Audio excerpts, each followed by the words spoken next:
your dancing. Tell me, what was your background? Because I know you were a big fan. Do you know the answer to this? I do, but I want to hear it for them.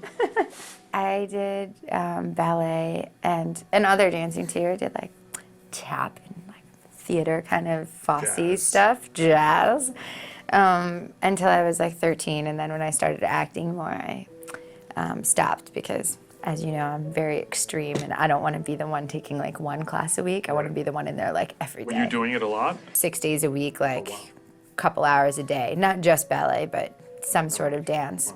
Did any of that stuff stick? Yeah, I think there was some basis that Mary Helen Bowers, who, as you know, trained me, and all of the other coaches and everything could work with. Right. But I think there's a sense of coordination and that kind of thing that you get from that early exposure to it. But I mean, in many ways, it was like starting from scratch. How was your turnout?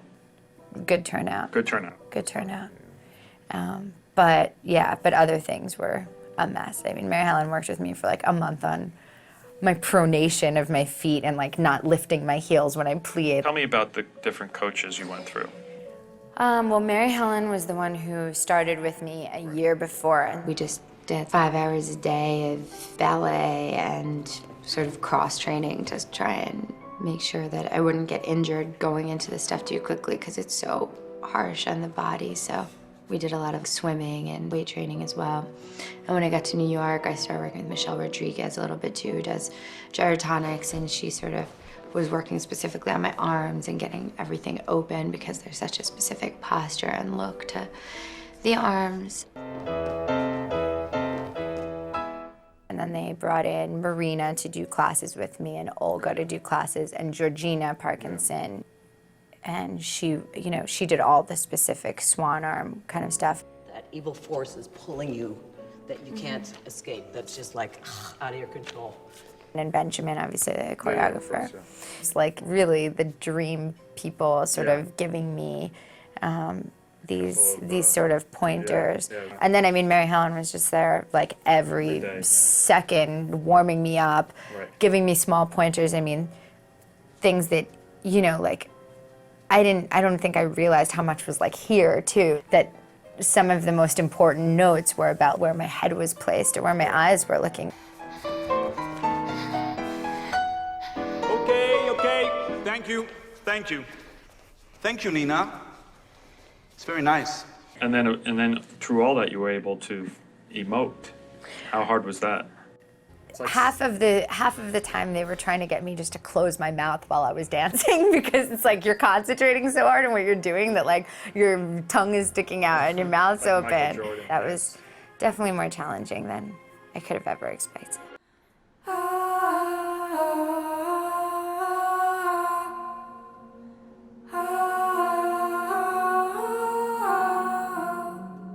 We are at the first day of shooting. We're in Queens, at Queens Plaza. Oh, here comes our train. Enter the train. We're going outbound. So when you go down to the platform, go to the end of the platform on the Jamaica-bound side, and we're in the last 2 cars.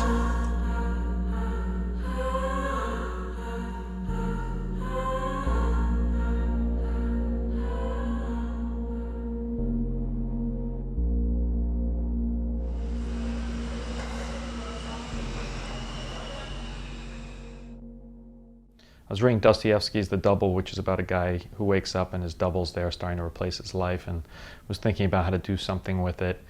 And I went to see Swan Lake at the ballet and didn't know that one dancer played 2 roles, a white swan and a black swan. And it was sort of an aha moment because I realized that there was the story of a double here, except it was better in its own way because the white swan, the black swan was such beautifully drawn characters. And I felt I could really build on that and turn it into something. We're at Lincoln Center. This is day 1 of 42. We only have 1 week of exteriors though, so the cold shouldn't be too bad. The wrestler was way worse.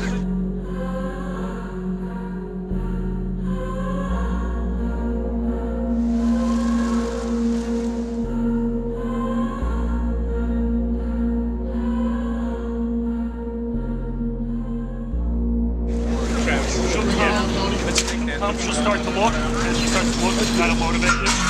And then she's going to have to give us a turn. and then she's going to give you a turn, get right in front of her. I want to see into her eyes here. Fundamentally, I go into every film trying to figure out what the balance of dark and light is. And I go into every film trying to use lighting to create an atmosphere for that film. In Black Swan, it was just literally trying to figure out how to make the film look as naturalistic as possible.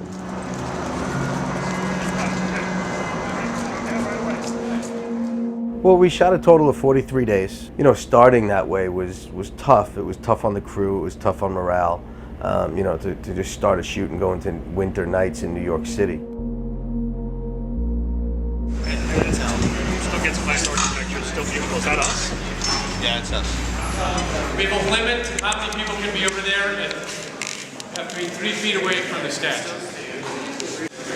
So the camera's comes here, from over here, right?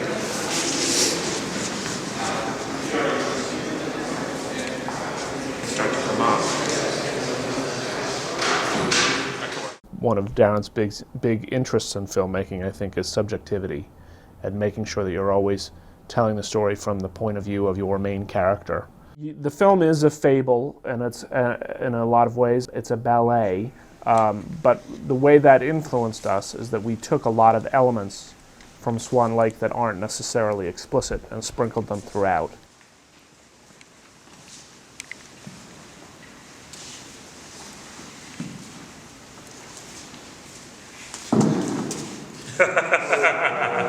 And cut. That's great. You know, as you may have heard. Yeah, as some of you might know by now, you know. Oh shit, I'm there again. Different show. She'll be giving her last farewell performance as Melpomene in the role she originated in my first ballet. My little princess, we'll miss you, but you'll never be forgotten. This is Dr. Brinson and her husband, Freddie. Tonight's sponsors. Such a beautiful event. Oh, not as beautiful as you, my dear. And this is Mr. and Mrs. Stein. It's a pleasure. You're so lovely. Oh, thank you. A screenplay really is, by design, meant to be a springboard for like everyone else who would become involved in the films. In the case of Black Swan, it was definitely, I felt like I was in very good company, and felt like at the end of the day they were all going to make me look very, very good. I think in the best case scenario, you take something like that and then you see how it actually gets realized, and every step of that realization is sort of like, oh, it's just getting better and better and better. That's honestly how I felt in this case. In the room, the camera will come out and look this way at the end. We're going to be heading that direction, okay? So everything is safe around the corner there. Everything in the hallway, both directions is in, and this room will be sealed. So if you're in there, it's a bad place to be.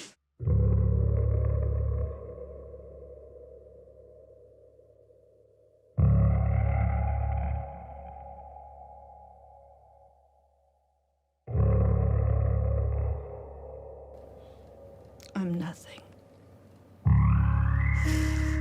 Nothing. Nothing. Nothing. No. Nothing. Nothing. Fucking nothing.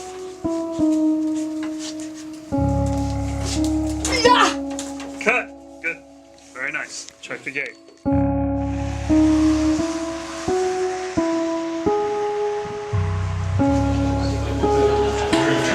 Okay, let's shoot. Okay, picture time. Let's close 13A, guys. One of the reasons I love working with Darrena Aronofski is there are directors and there are filmmakers. He is truly a filmmaker. He approaches this film from such a wide range of ideas, and he's very open to ideas. I was presented with every version of Swan Lake imaginable.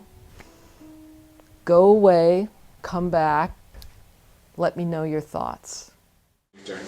And action. Mom?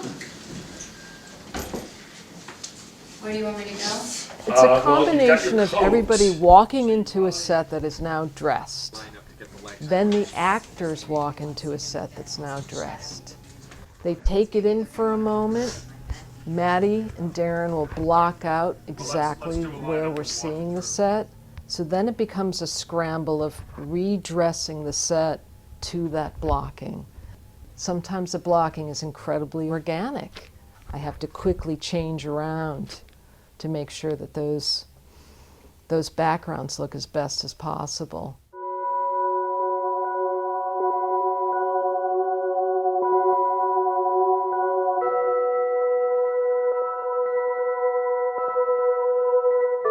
It like ended up in being the end of the day, and it was probably like 3 in the morning, and Darren just had the camera on me, and in like 5 minutes just kept it rolling, and then would just be like, start again, and gave me a very specific direction right at the beginning of each time, and had me do it like, you know, just a run of it like 20 times in a row, but giving me all these different things. Now do it this, now that, and it was so, I mean, that's just where he's great, because he's able to really focus at the hardest moment and be really specific, and also try a real range of possibilities.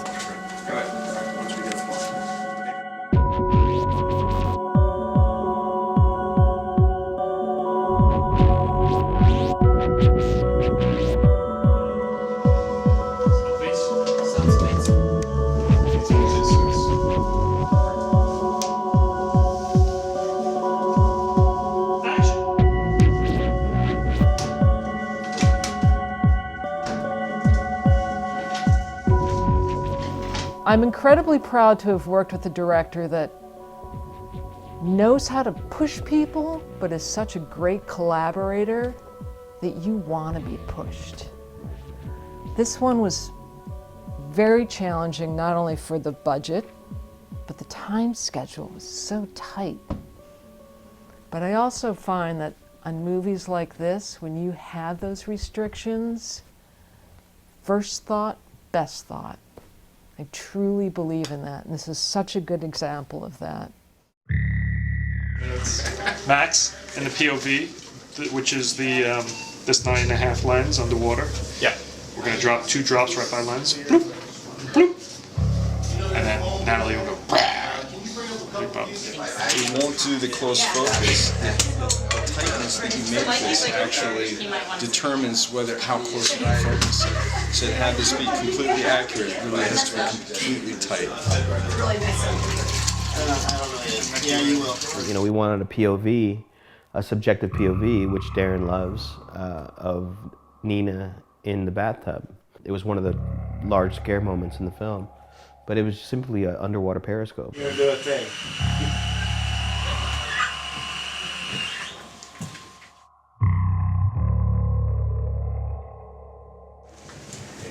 They were unpainted, so I put all the color on it, and now I'm aging. What are you using that, what is that, a stain? No, this is tinted wallpaper paste. It dries dead flat, and it comes off. If I need to get it off, it'll come off. So I would do these big breakdowns for each location. I would pin them up on the wall. They would have details for each room, where particular elements went, where to prioritize each room, which is hard, because ideally you want to dress and create everything in 360, but when you have a limited budget, I really had to ask Maddie constantly, what are we seeing? What are we seeing? What are we seeing? Let me use my favorite elements, the most important elements in those particular areas. It's all in the detail.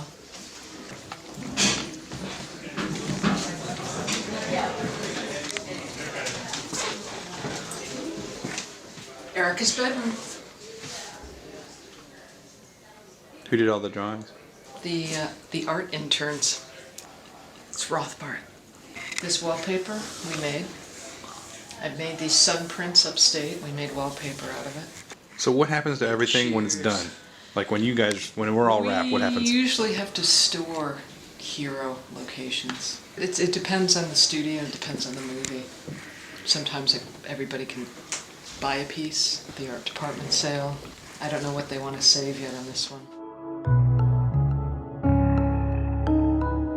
The mirrors were an obvious challenge, you know, and also they were always going to be a big part of the film because first and foremost is because mirrors are, you know, omnipresent in the ballet world. Ballet dancers are constantly examining themselves in mirrors, you know, looking at their line, looking at how they, you know, move. And so we always knew the mirror would be a big part of it, and reflection was part of it. The idea of reflections, which not only did we use reflections in actual mirrors, but any surface where we could get a reflection, we utilized. And there were reflections of both Nina and Lily, but they would intermix and you weren't quite sure who you were looking at. Often that was the gist of the use of the mirror in the film. We knew reflection was going to be a major visual part of the language. And then it became about how to, you know, take that sort of cliche mirror gag, which you've seen in so many films. It's one of the earliest horror gags, you know, and try to do something new with it and try to make it, you know, more compelling and more different and more freaky. That was the challenge, was coming up with shots and effects that could really push the mirror gag. Mirrors are just so prevalent in ballet that they had to play a part. And we exploited reflections in the same way in her apartment. You know, not only did she have a mirror in their living room because that's where she practiced, you know, there was reflective surfaces everywhere, and what the aim is to try to have so many of them that some of them we could throw away and some of them we could exploit. There were practical elements to them, and there were digital elements to it that made the whole thing work. But, you know, again, I can't say enough about how, you know, through Therese, through Darren, everything was set up properly in terms of embracing the idea of using mirrors.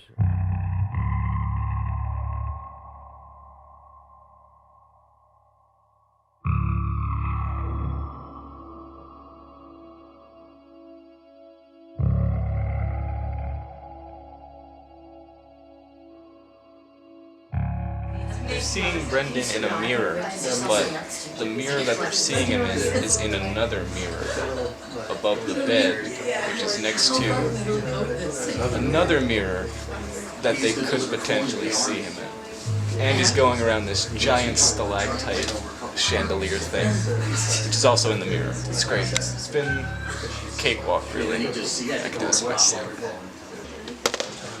Oh, it's gonna be There it is. 3 simple letters. ADO. You can basically edit, color, and mix and score an entire film on a laptop for under $5,000 if you just roll up your sleeves and do the work. So, you know, while it is very hard to get independent films financed today, I think there are tremendous opportunities for young filmmakers to make films that didn't exist 10, 15 years ago.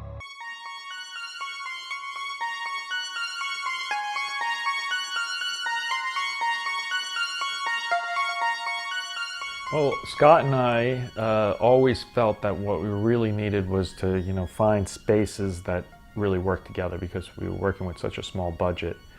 And so we had dreamed about finding some type of university or some type of institution that could sort of do a, you know, really play for, you know, the New York State Theater or the Met Opera. You know, getting a stage in New York was close to near impossible because all the stages in New York are in constant use. It's a cultural city that's constantly using. So to take it over like you do with a film was very hard. But SUNY Purchase, which is known for its arts and has incredible professional spaces and stages, actually happened to be on winter break. So it really worked out, you know, very well.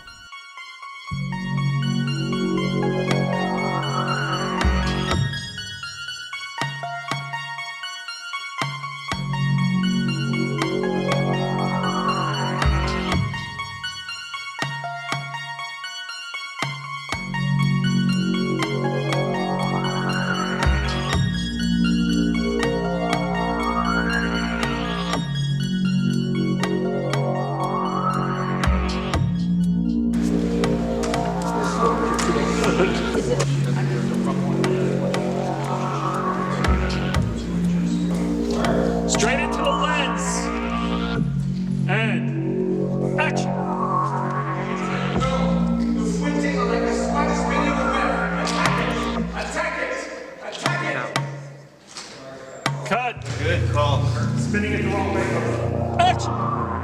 Seduces, not to the prince, but the court, the audience, the entire world. The footing like the spider spinning the web. Come on, attack it, attack it, attack it. Cut! Good. Cut.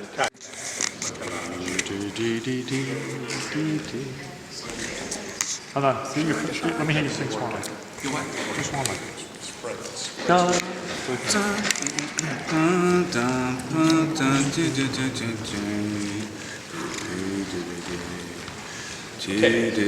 let's get ready to Darren decided to shoot the film in a documentary style, which kind of grounds it in a reality, even though the narrative is kind of bold and extreme and a little baroque. It was trying to find a balance between these verite elements and the genre elements, the scarier elements, the horror stuff. So we took the verite style of the movie and the performances, which are very naturalistic, and did a lot of things in post with sound and music and editing to emphasize things as being a little off and a little bit surreal. It's a good shot. Through him. Through him. It's a shot we were going to go 32-3. Yeah, just stay one place and they'll come in and out.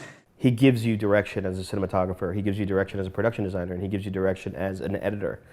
So you going in, you know what your parameters are. So it's actually, although he gives you the freedom to work, he gives you the world to work in, so that you're not flying around aimlessly.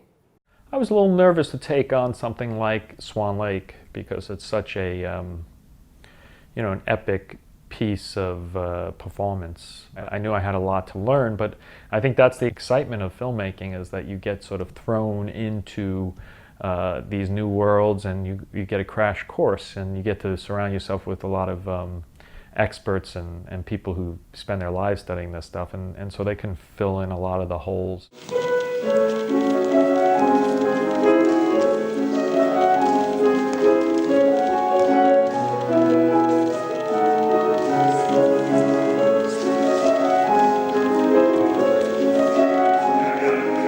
Well, with the choreography, I hired a man named Benjamin Millepied, who's a young choreographer who is also a principal dancer at the New York City Ballet and is very, very respected in the choreography world. It was an interesting collaboration because normally when I work with actors, I'll talk to them about story and they'll turn into emotion.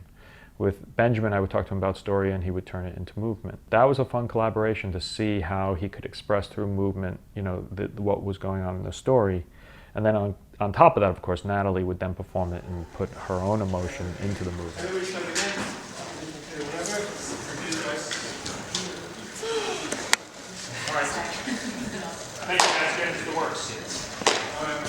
Well, 6 months before shooting started,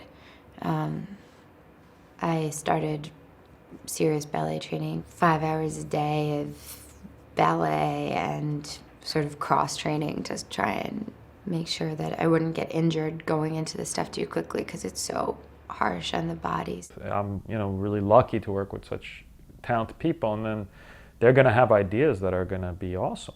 That's the same thing with actors. It's like you can have an idea of what the script's telling you, but it doesn't mean anything until an actor tries it on and sees what comes out of them, and then you have to work with that because you can't force what they're doing into a mold because you'll suck the life out of it. Actors have to be free, and I think your collaborators have to be free to express ideas and come up with ideas.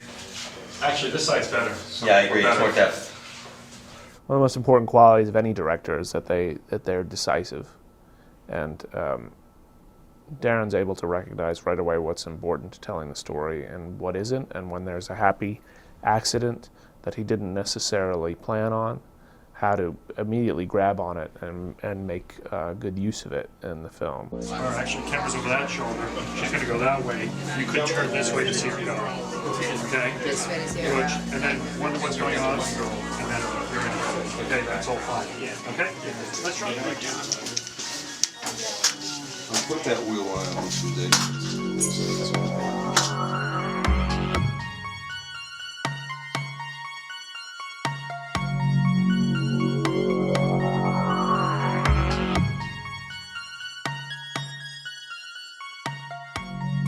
I shoot digital stills because I'm obsessed with exposure. And I use it, I set the camera up with the same parameters that I'm setting up on the film stock, and I shoot at the same stop so I can get a sense of depth of field. It's part of the process. It's the light meter, it's my spot meter, it's my digital camera, and that's how I find where I want to put the film. You know what I need? I need that 14 on a stick, guys. The question is, how do I get into this room here? I guess, I could just go to the wide shot. Why don't we do this?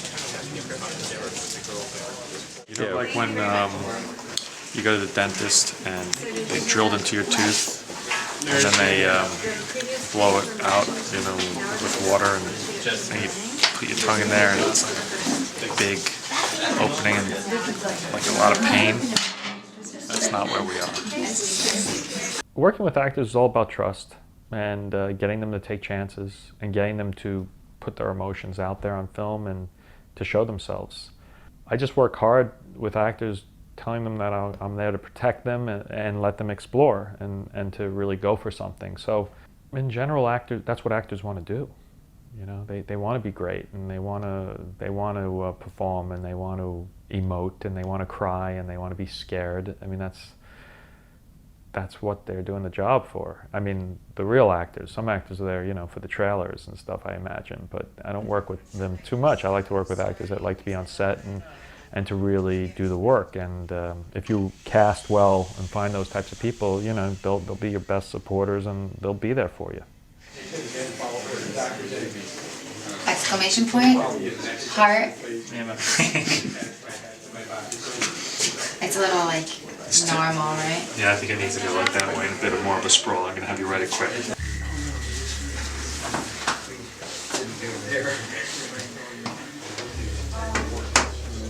That's nice. Good, that's good. Number 6 paper, take 1. Smart. Okay, get yourself ready.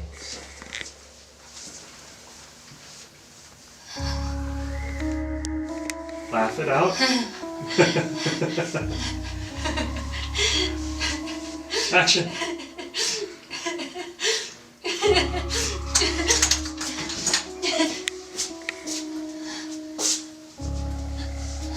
Okay, pose. Good. All right. Go on together. Okay, so I think actually you gotta just make one move to your mark. Do you so think you I come would out. look to see if someone's like leaving? Like, who the fuck did that? You could do that as you get there, but I think what you would do is you come through and you see it and come right for it if you can, one move, and pause there, look, and then grab this and go. Okay? Let's try that. All right? Let's shoot one.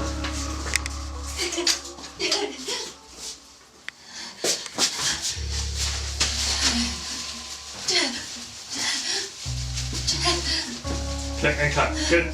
Great. You okay? Okay. I think let's guys, let her slam the door and come out. Let's figure out where you go. Slam the door, my leg. What?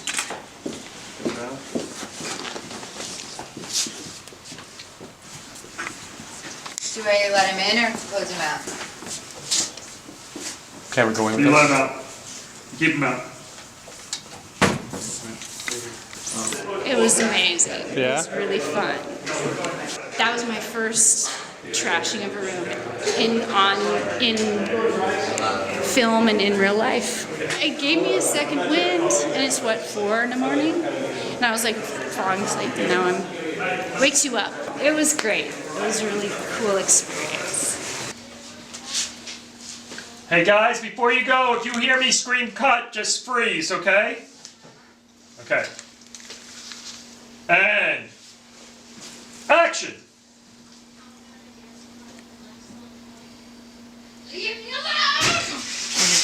Cut! Cut! Cut! Cut! Cut! Are you okay? Awesome. Oh my god. Reflection solved. I could have done that, shoot. That's not a problem. You guys done? Look how sick this looks. You okay? Bam! It's great.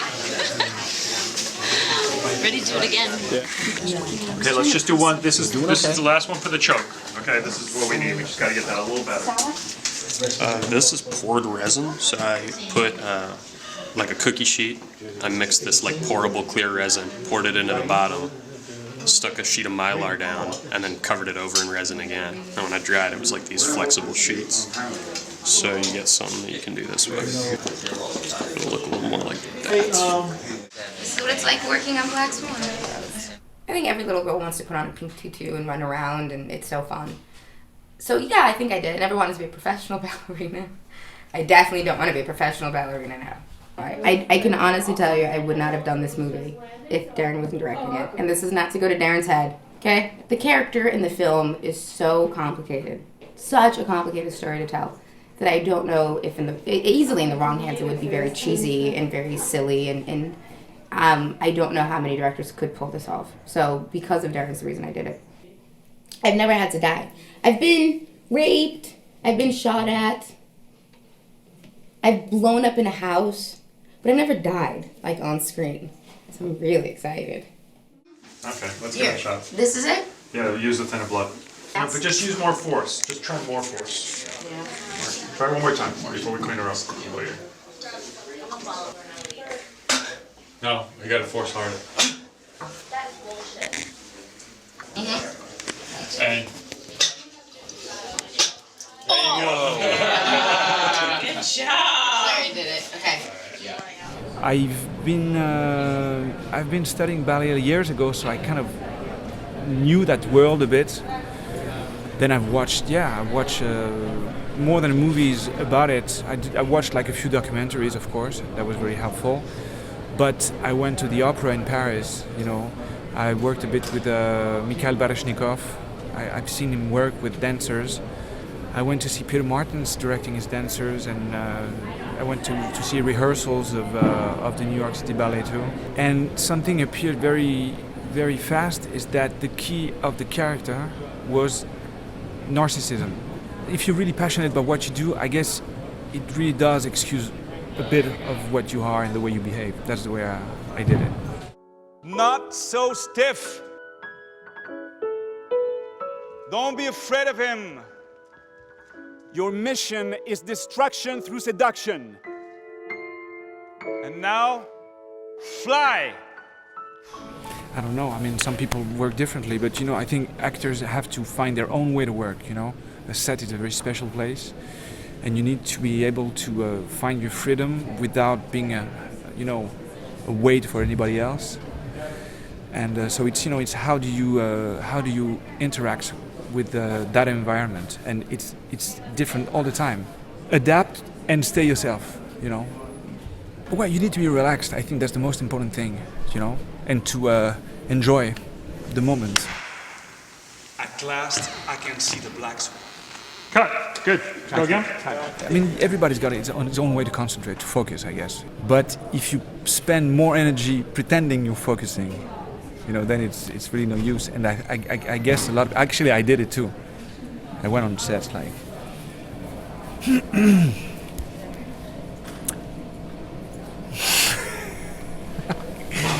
but you know, then I realized that it takes too much energy, and I can do it in another way. Here we go, places, please. I mean, it's so vicious on the body, and yet you never see it. It's like you see this beautiful image, and underneath it is some really, really sort of grotesque detail.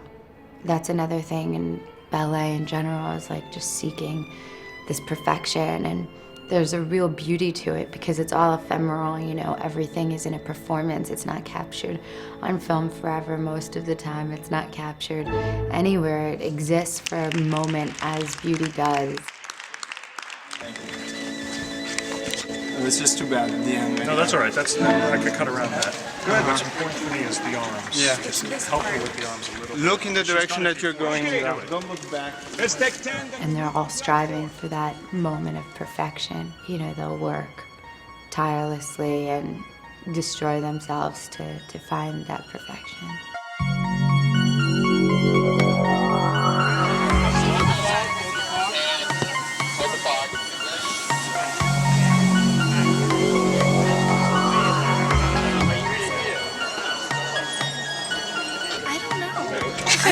I didn't know you could be a ballerina as a career until I was about 14. Yeah. My grandma was a ballet dancer. My mother was a ballet dancer. And my sisters. Sisters. We're just Family. masochistic people. We like like to torture hurting ourselves. and getting emotional. Pennsylvania Ballet. Please come support the art. We're poor. Well done. Well done.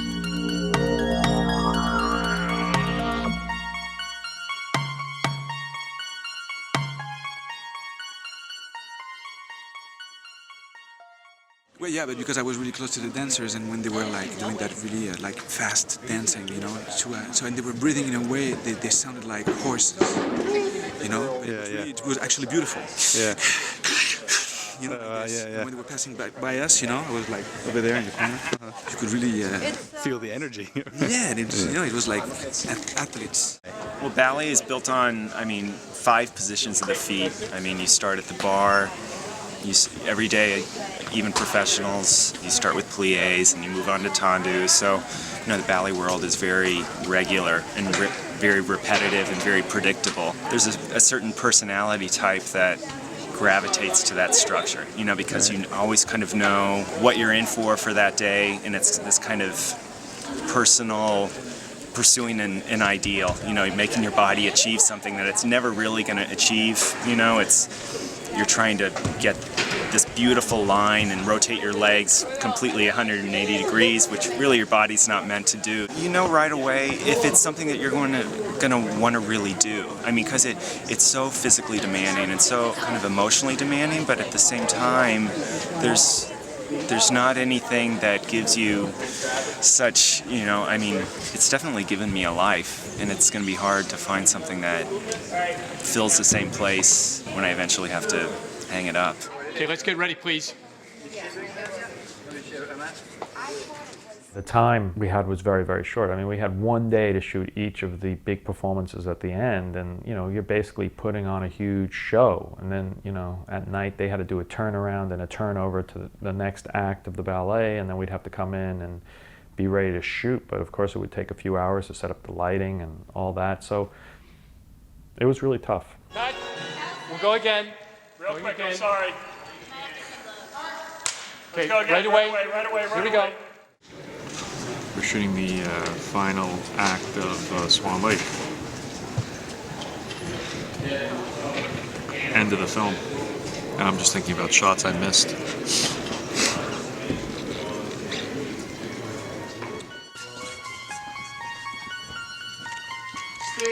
116, Apple, take 2. Mark? And Darren, you want to hold the top of her hands like this, or? Think there? Fan? Okay. Ready, and action, Nina!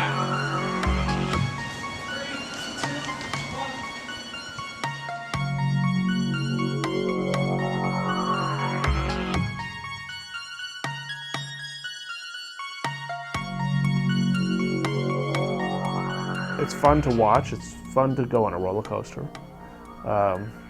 It's kind of fun to watch someone lose their mind, as long as it's not you. You make sure not to waste any of the resources you have in hand. You're forced very early on to make the decisions that you have to make. Whether they're right, wrong, or indifferent, you become committed to them and you make them work. And I think that fortunately we made a lot of the right decisions. I think we made a better film. I really do. But I think the only way to break in is by doing something very, very unique and original and personal, because that's what you have to offer, is a story that only you can tell. So you got to tell the story that you think that would be cool to you and your friends, basically, and from your corner of the earth, and then it may actually then connect with a lot of people. It will, if you put a humanity into it and what makes it special. It will connect.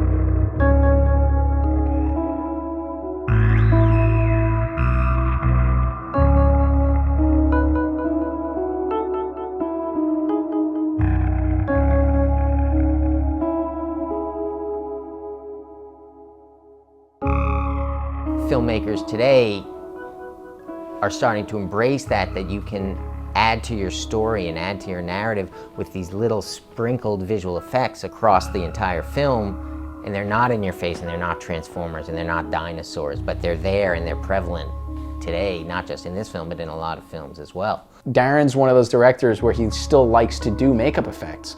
He likes to see something on set. He likes to see something there, which I think is the best of both worlds. Instead of a complete CG world, we have live action and digital working to its best. You know, Look Effects delivered 300 visual effects for, you know, on this $13 million film. It was an incredibly challenging thing to do, and the complexity of the edit, of the score, all that stuff was really tight, and the difficulty was the limitation in money. So with the Swan morph, like I said, there were two issues, technical and creative. From a technical standpoint, we knew we wanted to use motion capture. It was really important to keep the actual movement of the dancer for this swan transformation. We knew there was going to be CG feathers that we were going to animate and we were going to build, but it was really important to have it tracked in there with the actual dance. So we set up a motion capture rig, putting tracking markers all over Sarah's body, setting up an array of motion capture cameras, and when she did her dance, we recorded those movements, which we then were able to translate into the 3D process for the feathers. It wasn't flawless and required a lot of hand tracking on top of it. We spent a lot of time working out what was the final state of her transformation. We knew that she was going to turn into some sort of swan, and it was a lot about how far can you take Nina towards a full swan before the idea kind of breaks apart. We knew the wings were the major part of it, but beyond that, we tried a lot of different things with her neck and her face and her head and her body, and we had a lot of iterations. And ultimately what we found was that the wings of a swan are gorgeous, and Natalie was so beautiful that you didn't really need more than that, you know, because in Nina's mind, this is a beautiful thing that's happening to her. A lot of the process was figuring out what a swan wing looks like, what a swan feather looks like, sort of morph it to look more like the dancer's arm. I went to the U.S. Fish and Wildlife Service. I emailed them and they sent me scans, high-res scans of swan feathers. Those swan feather images were used as reference to build simple geometry in Maya. And each feather had a rig so that it could bend in various directions and flex. I took those feathers and placed them on the wing in logical groups. The lights are positioned based on a track in 3D. The tracking software picks up various points in the image that hopefully don't move too much. The chandeliers, the lights. It uses those points to reconstruct what the camera move was in 3D. And once I have that camera move reconstructed, I can start placing my lights based upon the camera solve. There were many versions of the feathers growing in different ways. You can see the final design we settled on. They grow along the shoulder here, but not so much on the chest. They have this graceful curve. That was something Darren really liked, but we didn't get there for a while. We tried all sorts of things.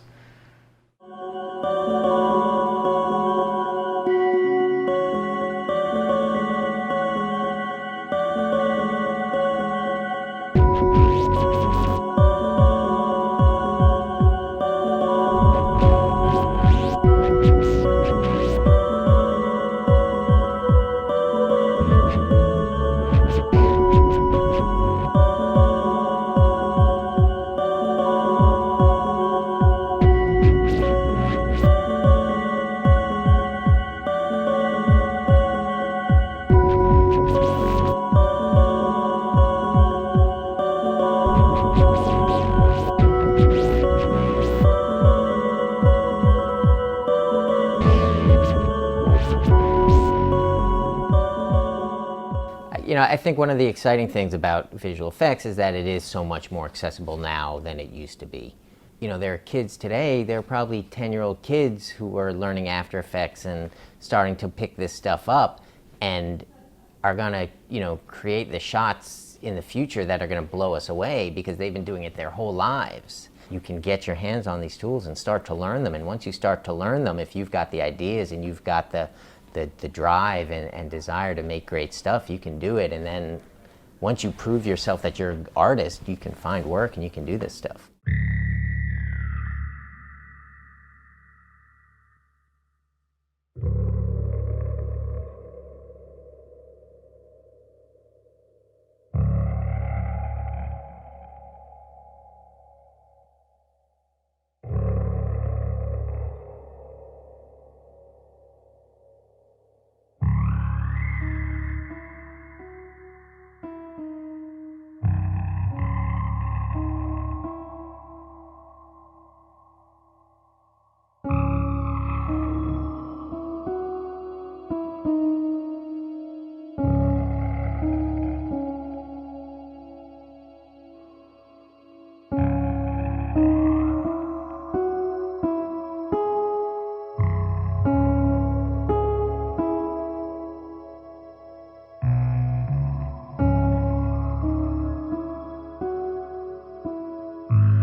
I think the biggest influence on Black Swan is the ballet Swan Lake. We really went back to the myth of Swan Lake and looked at all the fairy tale elements. And I remember meeting with this dancer, Julie Kent, at the ABT, asking her, what exactly is she? You know, what is the Queen Swan? And, you know, she said, well, she's kind of half human, half, you know, swan. And that immediately made me realize, oh, this is a Where Swan movie. I started to get really excited. And that was one of the most exciting things, is the transformation we were going to take Natalie through to turn her into a creature. Literally. Literally.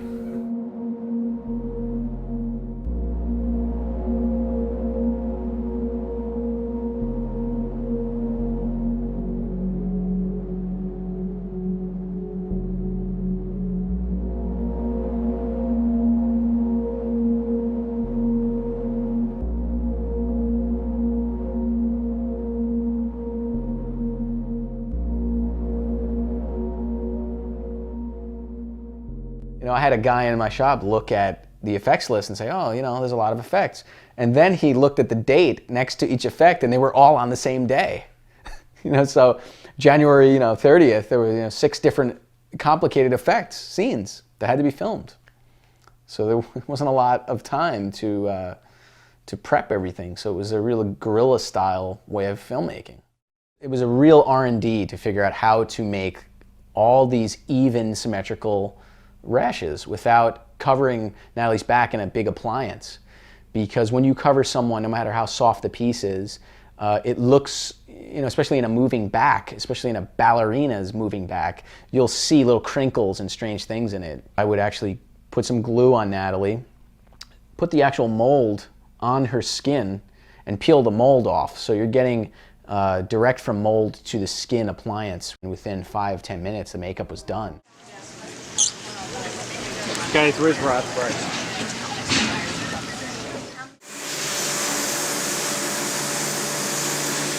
It wasn't just a crazy monster or something. I actually based a lot of the design of Rothbard on there was a drawing that Michelangelo had done of a satyr where it was this demonic face where his nose was crushed and his high cheekbones and things, and I used that as some of my reference for Rothbard. And you can see he's got like a very strong features. The dancer Sergio had a lot of prosthetics on. He had a fake nose, a beak, an upper lip, a chin, lower lip, a whole forehead, horns, a whole deal. And he turns into a bird, when he's dancing. You see him every now and then. Okay, I'll talk about it. There was a scene where Natalie was supposed to peel off her cheek, and it was supposed to be like an onion. She kept peeling one cheek after another, and we had done a little test, and it was pretty successful, and we were going to tweak some things here and there. I had to sculpt one big appliance and then like a smaller one, and it was just kind of peeling. And he didn't want blood.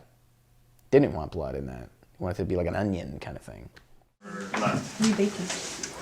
Probably more towards the corner. We made some fake legs that would bend backwards. Darren wanted her legs to bend backwards like a bird's legs anatomy. We made some fiberglass legs that we could manipulate and bend backwards. They were tweaked digitally later to make them look shrunken.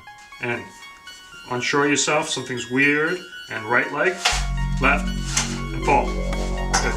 And cut. Great. Check the gate.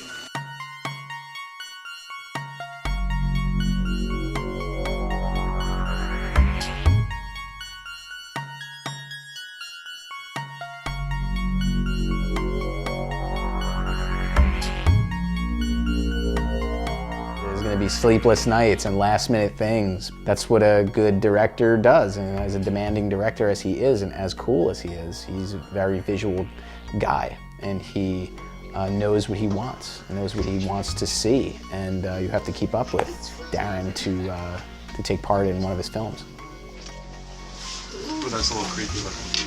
When you put a body next to it, it suddenly becomes so much more real. Look at that. Oh my gosh. The illusion just changes, doesn't it?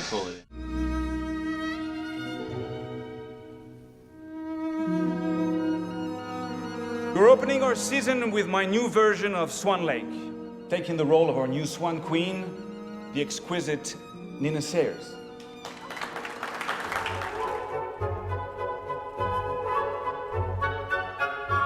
There's so many interesting things about Swan Lake the ballet. First, there's the white swan and the black swan, both played by the same dancer. So it's one of the most complicated and difficult ballets for a dancer to undertake. And why it's interesting for a dancer is the dancer gets to show so many different shades of herself. As the Queen Swan, she gets to play the innocent, the scared, afraid bird. I'm still working in here. When she becomes the Black Swan in the third act, she gets to play a seductress. Leroy, the dance director, has sort of been urging Nina to find in her dancing, to let loose, to let go, to not be so rigid, not to be so safe. Watch the way she moves.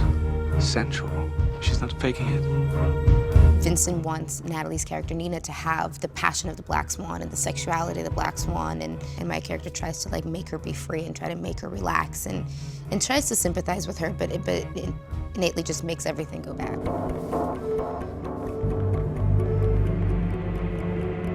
I think he really falls in love with perfection and beauty, you know, and he wants that girl to get there, whatever it takes. That was me seducing you when it needs to be the other way around. Please. The role is starting to possess her and overtake her. The only person standing in your way is you.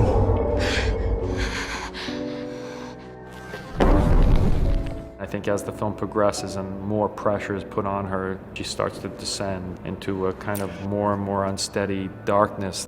It's the role, isn't it? It's all this pressure. I knew it'd be too much. I knew it. It's sort of an identity crisis where she's not really sure of who she is. Sweet girl. Sweet girl. What happened to my sweet girl? She's gone!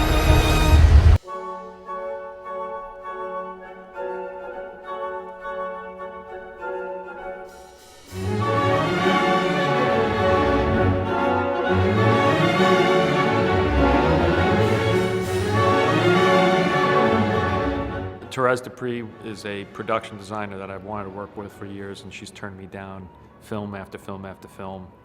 She says it was because schedule, but I don't believe her. Finally, I got a chance to work with her, and it was a great collaboration. We open our season with Swan Lake. Done to death, I know, but not like this. One of the joys of working with Darrena Aronofski is how organic he approaches his films. And as Darren and I started to talk about Swan Lake and the stage set, and how abstract we wanted that to be and how modern we wanted that to be, it started moving towards a very, very specified, minimal look. I had the craziest dream last night about a girl who was turned into a swan, but her prince falls for the wrong girl and she kills herself. The one thing I really wanted to do was get away from the computer and be outside and be inspired by what is outside. And it not only was the trees, but I started to see the palette of the film in terms of Swan Lake. And one of the important things that Darren and I really worked hard for was to get movement in the set pieces. We did not want any stagnant still pieces. Everything has a touch of photorealism throughout, again, to make it a little more modern, a little more unexpected. And I've gone out of my way to make sure that there's a little bit of the Swan Lake stage set in almost every location. In Leroy's apartment, you'll see that it's all black and white. You'll see that there's a lot of tree imagery or nature imagery. In Leroy's office, I actually had a sample of the cliff in the background and some rolled up drawings, all very subtle, but it's a common thread that I've tried to keep throughout the movie into each location.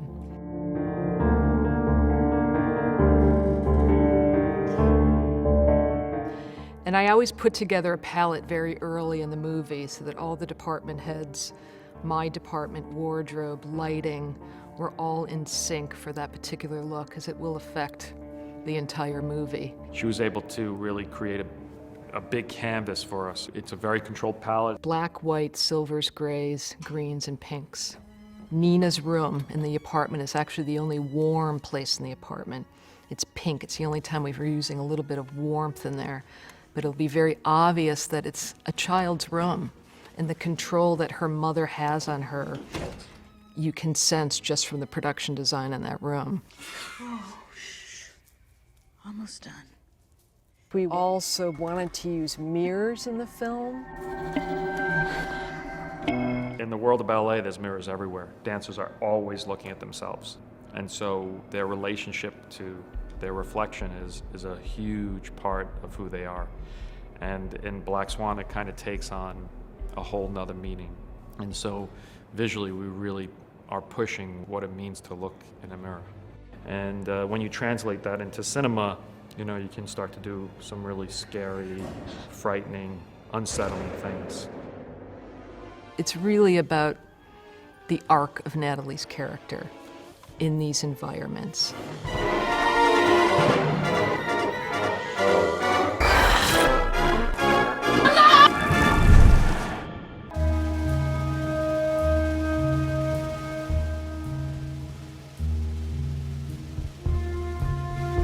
B-Mark?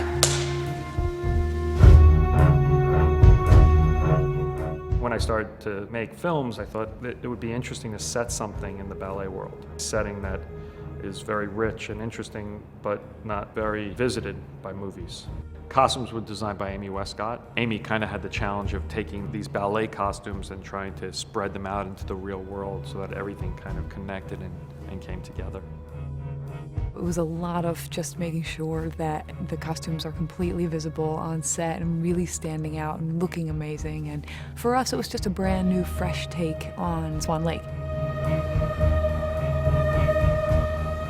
We did basically a Swan Lake ballet, which you'll see unfolding throughout the film. There's different parts. There's a romantic tutu, pancake tutus. We did the black swan, white swan. The job that we had was to reconceptualize and design the ballet costumes for Swan Lake, which is very classical ballet, but to do it so it fit the world of this film. There's a real beauty to it. Amy's stuff with the Rodarte was really just fluid and well blended. It was something fresh that we wanted to show, and there was pieces that were added to them so that they wouldn't seem run-of-the-mill classic. So there was tulle and feathers and, you know, additions to their sort of classic vibe.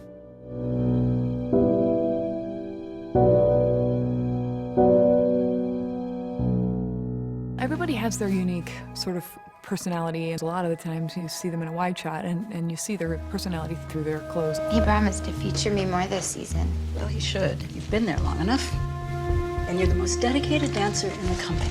Her mother sort of has a big influence on what she looks like. It's sort of keeping her in a childlike state. Her basic colors were really white, gray, and pink.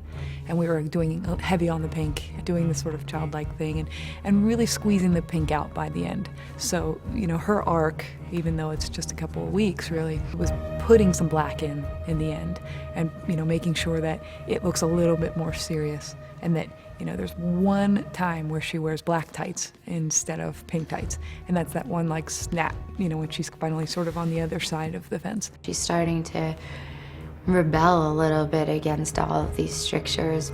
And Lily, you're gonna be amazing. I watch the way she moves. Sensual. She's not faking it. Lily has a sort of a sexy confidence about her, and she had to, you know, we had to put a lot of black in. Yeah, some silver and gray. What's up? Lily has what Nina wants, which is this freedom to express herself. That becomes the kind of friction between the two of them. Stop.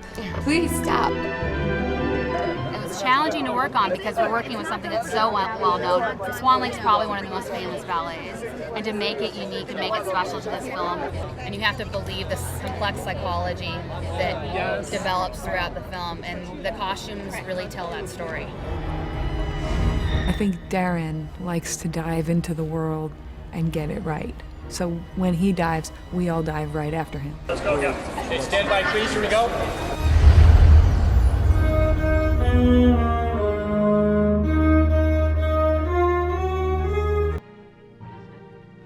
He picked me, Mommy.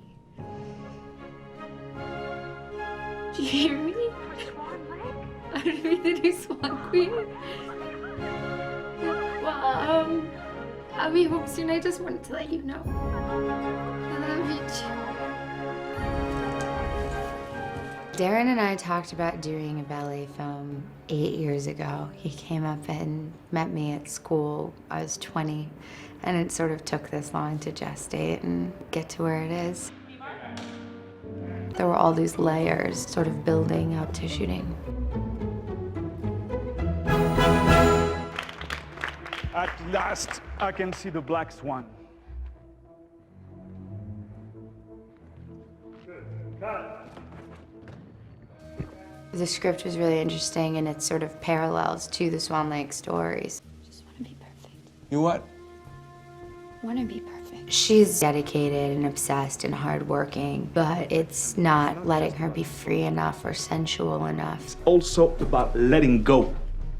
The thing about being an artist is being unique and having your own special voice, and she really starts seeing herself everywhere, and her identity sort of bleeds out.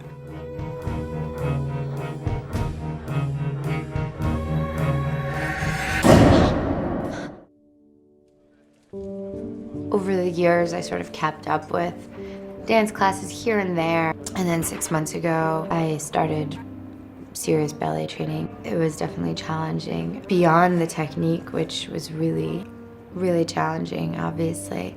You know, I really was lucky that Mary Helen Bowers, who trained me, was really, really attentive to making sure I was always warmed up properly, and that we did all these exercises like that I would never have thought of. You don't see all of the work that goes into the smallest of gestures. So that was really interesting, and to see how they direct you through it. I mean, it is a lot of acting, which was helpful, because that was the part that I was like, oh, I've at least done this before. Well, I think Natalie had this really hard job that not only did she have to dance and be convincing as a ballet dancer, but she also had to, act the scenes that were happening while she was dancing. And there was a lot of emotional choices she had to make. It's amazing, after sort of letting it develop for so long, to still find new things after like 8 years working on it. It was pretty cool. Where have you been? To the moon and back.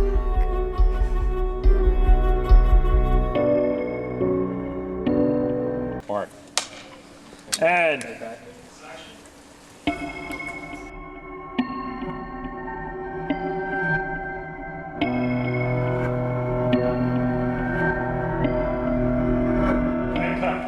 Very nice. Let's go again. It all started when we were editing Requiem for a Dream. A script came in by Andres Hines. It was called The Understudy. It was kind of all about Eve meets The Double by Dostoevsky, and I liked it as an idea, and I immediately had the idea that it might be able to transfer into the ballet world. And I always think that that's a really exciting place to set a film, is in a setting that is very rich and interesting, but not very visited by movies. We really wanted to make it a visual treat for audiences. The black swan stole your love. There's only one way to end the pain. I'm working again with Maddie Libatique, who I worked with on Pi, Requiem for a Dream, and The Fountain. Thank you, Maddie. We took a lot of the energy of what we did on The Wrestler and then sort of connected it to a more luxurious visual sense and kind of created its own look. Black Swan is actually very much a companion piece of The Wrestler. Mickey Rourke as a wrestler is very similar to Natalie Portman as a ballet dancer, and they're both artists that use their bodies, and where age really threatens them and physical injury threatens them, and the only kind of tool they have is their bodies to express themselves.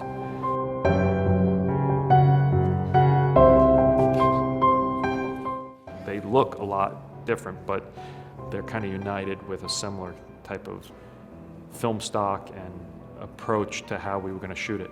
I was kind of excited to shoot handheld, to do the entire film handheld, so that it had that kind of documentary, cinema verite feel. I really liked working with a camera operator who could move, because you can move the camera really freely and come up with interesting shots.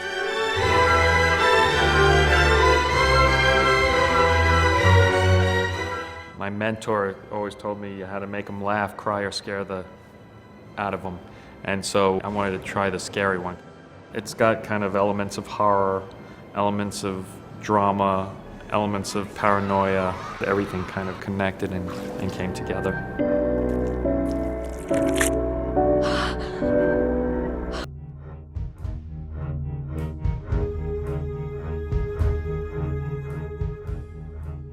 Nina is a ballet dancer who, when the film Black Swan starts, she's just up for being promoted and gets that promotion early in the film. And it's sort of her reaction to that elevation of sort of status and the challenge of artistry within that moment. He promised to feature me more this season. Well, he should. You've been there long enough. Her mother has kept her in a child state, and the ballet world keeps girls in a child state. Part of being a child is part of pleasing other people, wanting to make other people happy, working hard for others, and this sort of ability to be the prima ballerina gives her this push where she's finally doing things for herself.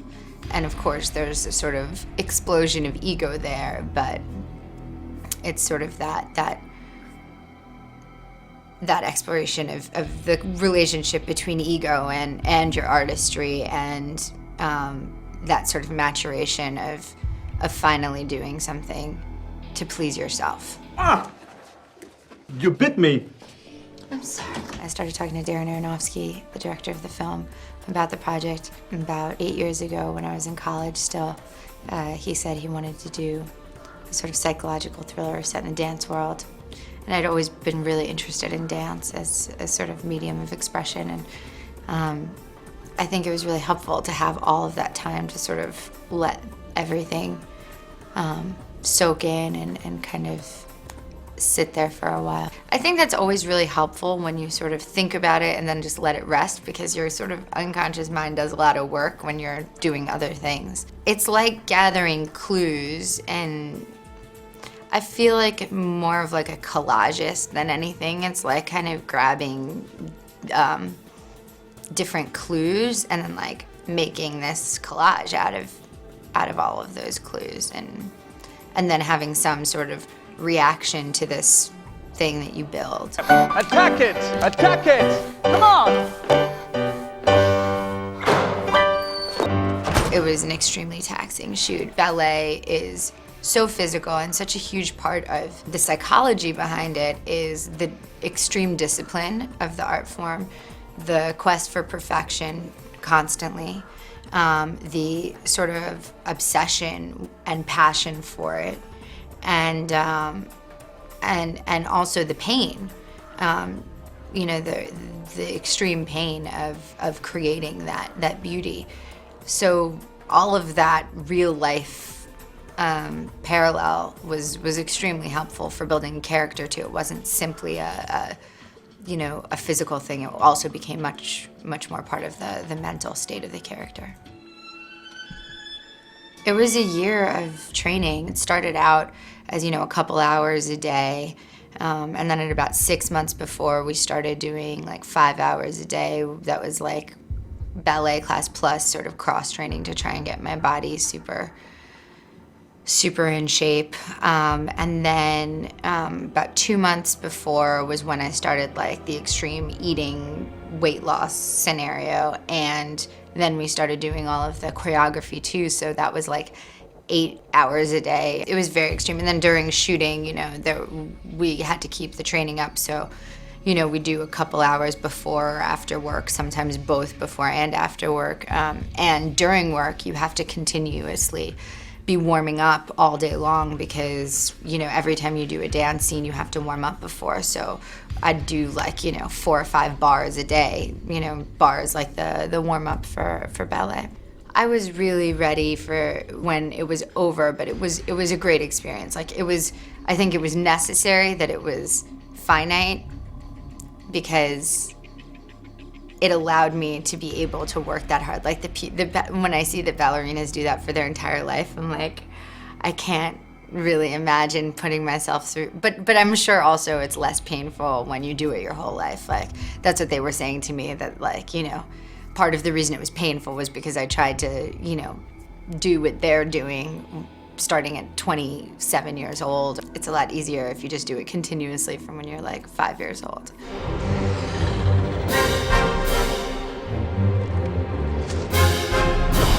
I'm sure I could have done better.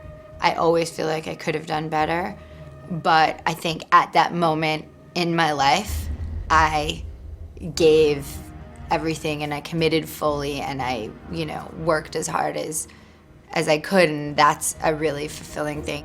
The only thing you can sort of control is your experience, and it was a really beautiful one that is like, you know, for the rest of my life I'm gonna, you know, have. So that's a great feeling.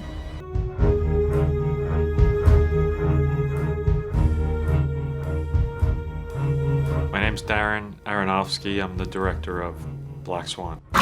Black Swan is a psychological thriller horror film about a New York City ballerina named Nina, starring Natalie Portman, who is given the chance of a lifetime to dance the Swan Queen in the great famous ballet Swan Lake. And the pressures of that role and undertaking that role sort of descend upon her. But what excited me about Black Swan was that we kind of based it all in and after the original ballet of Swan Lake, which most people, including myself before I saw it, just think it's a bunch of girls in tutus floating around. What's interesting is it's one dancer plays two roles, a black swan and the white swan, and it's always traditionally played by one dancer. And the white swan is very virginal and innocent, and the black swan is, you know, a seductress and evil. And sort of that split of a character was kind of very exciting to challenge Natalie Portman with. Having a lot of different skill sets is really important as a director. I think being a communicator is important, and then bluffing that you know the answer when you don't always know the answer is an important skill. I think it's always a gut feeling when you're on set and you're trying to figure out if you've gotten it. And the moment by moment, it's just being in the moment, really. And looking at your actor and understanding what the script is going for and seeing how they interpret it and seeing if they've gotten it. And then usually I'm the type of filmmaker that even when I think I've gotten it, I always like to try another one just to see if something new comes out. And I'd say there's a 50-50 return rate on that. You know, sometimes it's just exhausting and nothing comes and we walk away, but then a really high percentage of times since we've gotten it, the actor's liberated and then try something, you know, different, and you get something very special. Watch the way she moves. Imprecise, but effortless. She's not faking it. The most challenging part of shooting in Black Swan is that for the last third of the film, we actually put on an actual ballet. And so we needed to put on a stage show. So there was a whole nother union involved and a whole nother set of technicians and artists involved. There was men with spotlights that are real skills, you know.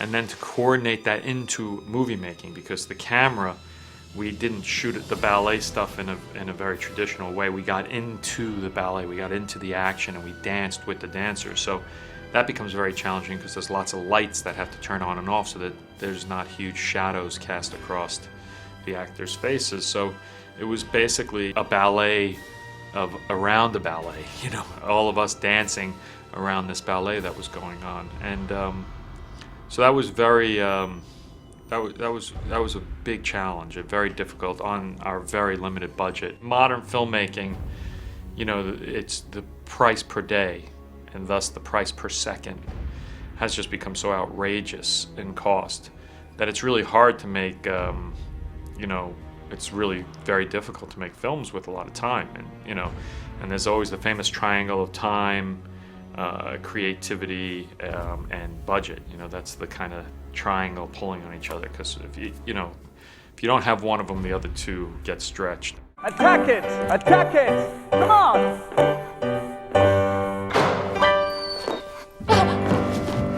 There were many rewards on the movie, and it probably was how stunningly beautiful Natalie's dancing became. She had a decent foundation, and she spent about 10 months training to get into shape for the film, and it should have been shorter, but the problem is when you make an independent film, you keep pushing and pushing and pushing because the money keeps falling and falling apart. So she was just going crazy because I'd be like, Nat, we gotta push for another 2-3 weeks. And she's like, almonds and celery sticks for another 2-3 weeks and 5 hours of, you know, point work and swimming. I don't know if I can handle it. I mean, getting Natalie to the start line was hard because it was incredibly difficult on her body. Should I go again? No, thanks, I've seen enough. And I think ultimately Natalie's dancing in Black Swan is unbelievably convincing. These dancers, their bodies have transformed. Their bones literally have shifted in their bodies, and the muscles around them have changed, and the calluses on their feet, and the, you know, it's 20 years of pounding pain.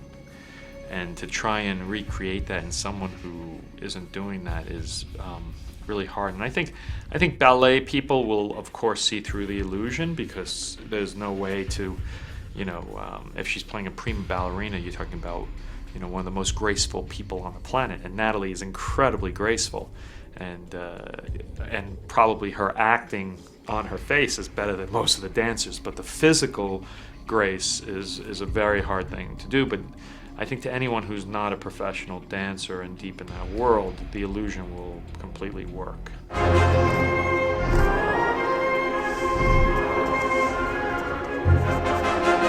I'm very happy with it. You know, I fully haven't digested what we've done, but yeah, I think, you know, from the reviews we're getting, it seems like people are having, you know, a pretty exciting journey with it. Attack it! Attack it! Come on! You had to dance with the camera a lot. Yeah, it was one of the most important things, I think, performance-wise. And I think the fact that both operators that we had were really incredible people was really helpful too, because I think the ability that I could like be communicating with the person behind the camera was like super important. That there was this sort of emotional connection. And I mean, you're the person behind the camera too, that there's but that. We have no emotional connection. No, we have no emotional connection. Just general anger. Yeah, exactly. Just emotional in its own way. No, but I think that that's really helpful to have. It's like having a scene partner even when you don't necessarily have someone right there. An actor, I mean, opposite you. And also, yeah, they're dancing with you. And so their coordination Sweating and all over the place. move. Big men. Yeah. I mean, it's their grace is as important as anything.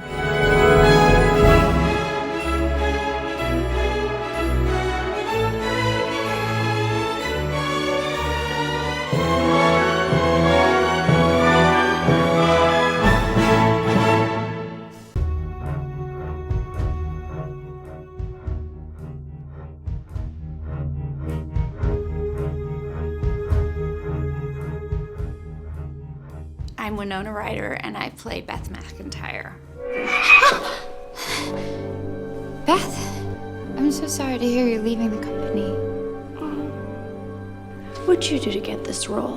When I got the script, I could tell it was very well written, but it was very different on paper than what it is as a movie. It's amazing as a movie. And my part, although it was small, I felt it was very intricate, because whatever's, you know, happening to me, I'm being replaced, I'm being dumped, I'm being, you know, and I self-destruct basically, starts to happen to the girl who's, you know, there's always gonna be another girl that's gonna take your place. He always said you were such a frigid little girl. What did you do to make him change his mind? I really loved working with Darren. He has a really specific style that I've never experienced before. He keeps the camera rolling, and he has you do one take. You know, he'll say, okay, you're really scared, you're really frightened, you're And then and then without cutting, he'll say, okay, now you're really angry. So he makes you sort of go through the gamut of emotions without cutting. So you have to be really prepared to work with him. Hey, I need to talk to you. I need to talk to you. Go home. No, don't you do that. Don't you dismiss me like that. My little princess, please hold it together. I'm just really proud to be a part of it and to have worked with Darren and to have worked with Natalie, which I've wanted to for a long time.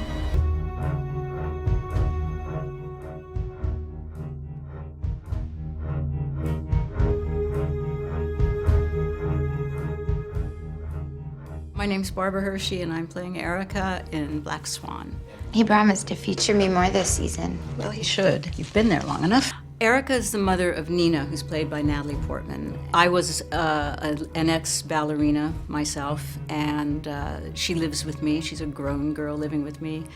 Erica basically has completely dedicated her life to her daughter and, you know, lives vicariously through her and at times is envious of her and is controlling. But at the same time, she loves her deeply and wants her to have success, is protective of her, worried for her, because she realizes that she knows that she's fragile mentally. Where'd you get these? It's nothing. You sweet girl. I think I'm really different than Erica. I hope I'm really different than Erica, because she's not a healthy puppy. She's her own version of madness, I think, and not always in control of herself.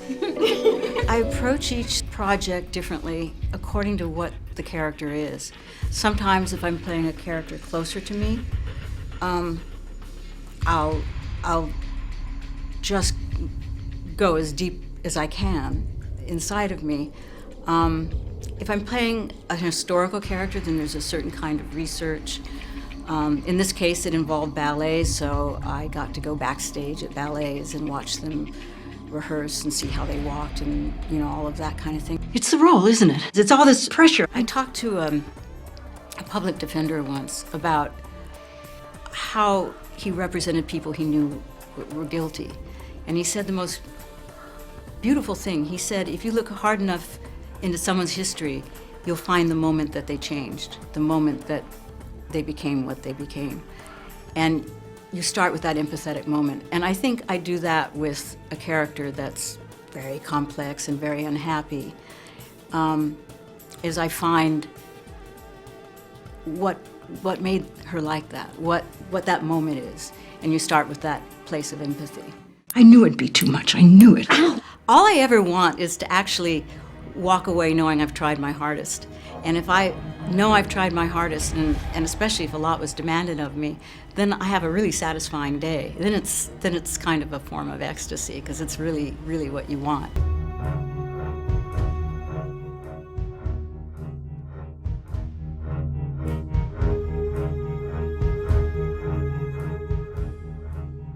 My name is Vincent Cassel, and I'm playing the role of Thomas Leroy in Black Swan. Watch the way she moves. Imprecise, but effortless. She's not faking it. He's the artistic director of the New York City Ballet. He's a choreographer, ex-dancer, and he uses his sexuality to direct his dancers. Surprise yourself so you can surprise the audience. Transcendence. And very few have it in them. I think I do have it. One might think that he's sleazy, that all he wants to do is like to have sex with the dancers. But I think the bottom line is that he doesn't really care about that. It's about that dream that suddenly, you know, you can be in touch with something divine. Attack it! Attack it! Come on! I need to find one thing in the character that suddenly is gonna grab my attention, but deeply. My character is my age, there's nobody in his life, he has no kids, he lives by himself, you know, and the only thing he really has in his life is, you know, is ballet. And I always feel that's a little touching and you know, suddenly people appear vulnerable when you realize that the only thing they have in their life is their work and their career. I think it's a very sad thing, actually. I had a real dancing background as a younger actor. So I did take a lot of ballet classes, and so the fact that I could get back into this world, my father was a dancer too. I've been backstage of musicals, like, for a long time when I was younger, you know. So I really remember that world and the kind of relationships that directors, you know, and choreographers could have with the dancers. It's like there's a huge sense of hierarchy, you know, in the dance world, meaning that when you're on top, you really can talk hard to the people around you and stuff like that. So. Should I go again? No, thanks, I've seen enough. I had somebody else in the family, a man called Michael Bennett, who directed Chorus Line and Ballroom and Dreamgirls and all that. And for a bunch of different reasons, family reasons, let's say, I really had a lot of time to hang out with him when I was a kid. He actually directed a dance number for me when I was 16. And I've seen a lot of, you know, his rehearsals and stuff. So, and I guess, you know, he had a lot of, it really marked me. I guess the character I'm portraying in the movie is based on a mix between Balanchine, or at least what I read about him, Michael Bennett, because I spent a lot of time with him, and I would say Benjamin Millepied, who's actually the choreographer of the movie, who's a young man, heterosexual, perfectionist. He doesn't bully his dancers as much as, and I guess a little bit of Darrena Aronofski too. Darren is one of those directors who really allow himself not to be white or black as the Swans, by the way, but you know, he really plays with a fine line in between, you know. I mean, in each and every movie you always have that thing coming back, you know. So yeah, I guess there's a bit of Darrena Aronofski in my character too. You know, in French we say jouer, to play, not to act. Play has something to do with, you know, it's something playful. And if as an adult you admit that you're doing something playful, then everything comes easily, I think. And you don't have to play serious. You don't have to give that actor attitude, you know, that is, I guess, there just to reassure you that you're not wasting your time in life. Want to be perfect. Perfection is not just about control. I really enjoyed throughout the movie to really enter the studio and have all the dancers preparing themselves for me. You know, that master of ceremony telling people what to do. You know, it was kind of fun.